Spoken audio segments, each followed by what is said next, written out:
This is a 31 Pearls production, all rights reserved.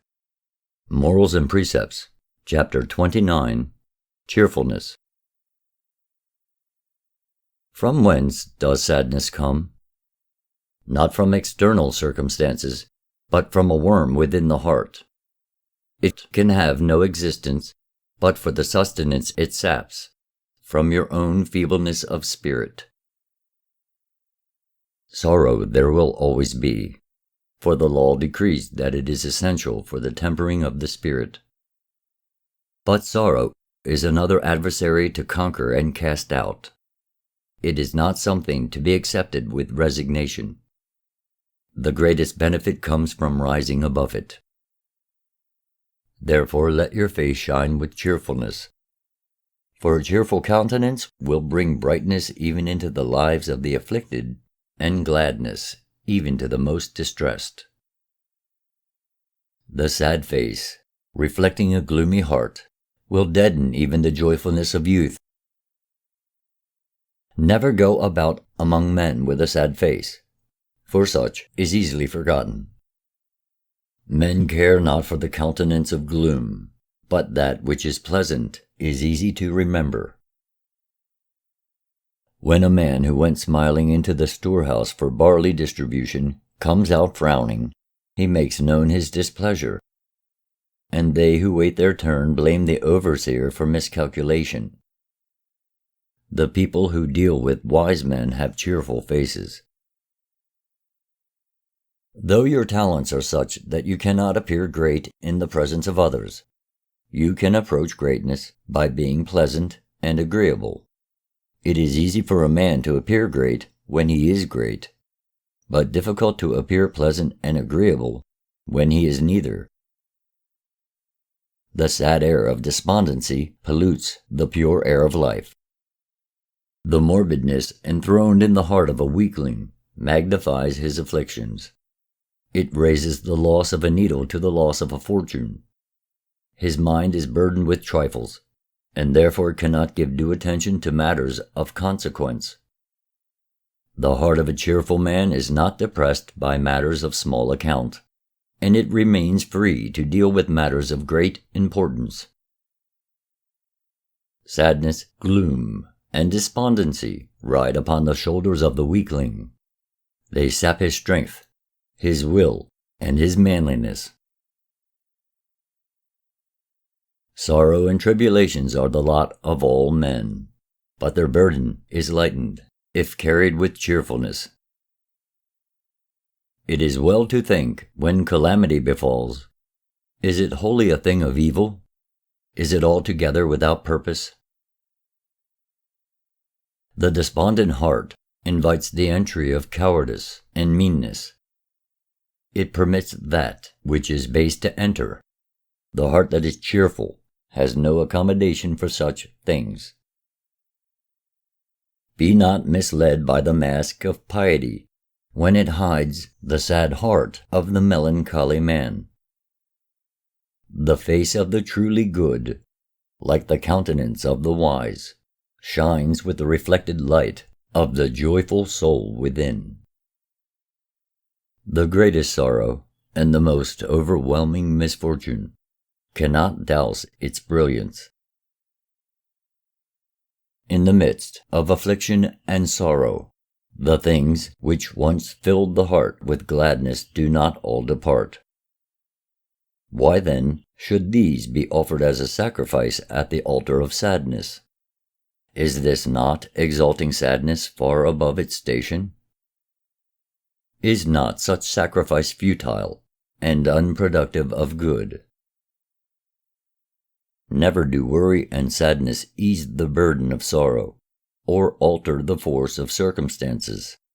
It is cheerfulness, patience, and fortitude that lighten the burden and soften the blow. Like the miser with his hoarded gold, the sad man hugs his misery in solitude. He cannot bear to let it depart from him. It has filled his life. He has no friends. All have fled, and left him to the enjoyment of his own precious sorrow. Sadness is not the child of thought. It knows no reason. It rejects the hand of friendship and the touch of compassion. It seeks only the company of those who will commiserate with its misery. The cause is not important, for sadness is the end in itself. Remove the cause and sadness remains. Sadness is a state within, not a result of external circumstances. Whence comes the cause of all sorrows? Is it not from the process of living and from change? Then is it not all futile? Life you cannot escape. And are not all things and circumstances always changing? For this is the law.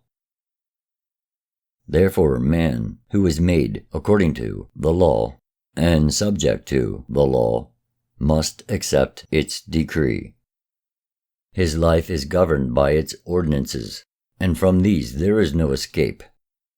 The mountain will stand, however long you batter it with your head. Accept cheerfully that which cannot be altered by sadness. Thus its burden will be lightened. The sun shines brighter for the cheerful man. Only one sorrow is truly worthy of sympathy. Only one sorrow deeply stirs the heart. Only one sorrow is magnificent in its depth, and only one sorrow is really genuine. That is the sorrow of the cheerful heart. If you know that sorrow and misfortune will cross your path because they are a part of the pattern of life, then you are wise to prepare yourself to meet them. But it is unwise to seek them out. The testing tools of life are never stored away. If you are ignorant of the law, complain not of that about which you have no knowledge. Seek rather to understand the nature of the law, and thus know the meaning of life. He who understands the law knows why the pattern of life is as it is, why it is a design of light and shade. The law is unchangeable and unchallengeable, and none but a fool rants against that which cannot be altered. Man will never find contentment until he learns to accept the law as it has been established. It governs the whole earth and his life. To live in harmony with it is to live in peace. If, in your weakness and waywardness, you find the burden of the law intolerable, all your lamentations and wailing will not ease the load. It will do nothing but add to your distress. The law concedes nothing to the weaknesses of men.